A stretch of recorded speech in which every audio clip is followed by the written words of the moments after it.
اللہ میرے امی بابا کبھی لڑائی نہ کریں، بابا ہمیں کبھی چھوڑ کر نہ جائیں، اللہ کوئی مجھے پکڑ کر نہ لے جائے، مجھے بہت ڈر لگتا ہے۔ بچوں کو تعلیم اور کھلونوں سے زیادہ محفوظ گھر کی ضرورت ہوتی ہے۔ اپنے بچوں کو بڑے انگریزی اسکول اور کالجوں میں ڈگری یا سند تو دلا سکتے ہیں، مگر اس سے نہ گھر کا ماحول ٹھیک ہوتا ہے اور نہ ہی ماں باپ کی طلاق ختم ہوتی ہے۔ ماں باپ کی لڑائیوں کو دیکھ کر یہ معصوم بچے نفسیاتی طور پر ٹوٹ جاتے ہیں اور اندھیروں میں چلے جاتے ہیں، کبھی بے دین ہو جاتے ہیں تو کبھی دنیا داری میں کھو جاتے ہیں تو کبھی نشے میں زندگی گزارنے لگتے ہیں۔ سنا ہے کہ شیطان گھر برباد کرتا ہے۔ انسان کو شیطان تو اس کی ہی اپنی کمزوریوں کی وجہ سے مختلف نفسیاتی اور معاشرتی برائیوں کی طرف راغب کرتا ہے۔ غصہ، انا، لالچ، جلد بازی اور بہت سی ایسی کمزوریوں کی وجہ سے وہ انسان خود غرض ہو جاتا ہے، پھر اس کو کوئی رشتہ، کوئی حقوق نظر نہیں آتے۔ وہ ہوائے نفس کی پیروی کرنے لگتا ہے، جس میں اسے کبھی دولت تو کبھی اپنا وقت تو کبھی اپنی آزادی نظر آتی ہے۔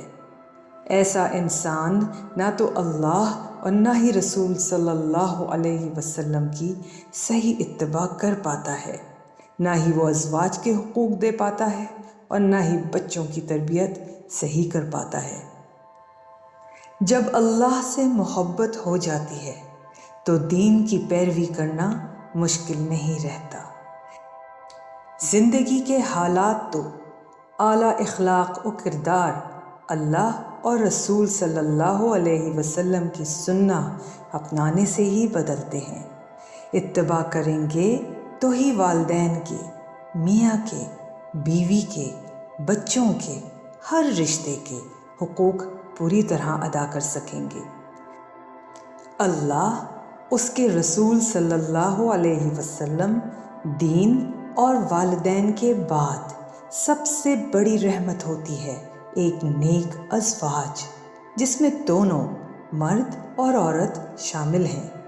اگر بچے کو محفوظ گھر دینا چاہتے ہیں تو دونوں ماں اور باپ کو چاہیے کہ اپنے بچوں کی مل کر تربیت کریں اور ہر چیز اللہ کی حدود میں رکھیں، لڑائی جھگڑے سے اجتناب کریں، سب اپنا احتساب خود کریں تاکہ آنے والی نسلیں بے دین نہ رہ جائیں۔ ایسے ہی گھر مثالی گھر بنتے ہیں اور ایسے ہی گھروں میں بڑے نام پیدا ہوتے ہیں۔ آپ دیکھیں گے کہ آپ کے گھروں میں اطمینان اور سکون آ جائے گا، اور اللہ ایک بہترین نسل کی ضمانت اسی طرح دیتا ہے۔ ایسے ہی گھرانوں میں اللہ خیر و برکت قائم اور دائم رکھتا ہے۔ بغیر خیر و برکت اور فضل کے کوئی خاندان، کوئی نسل آباد نہیں ہوتی۔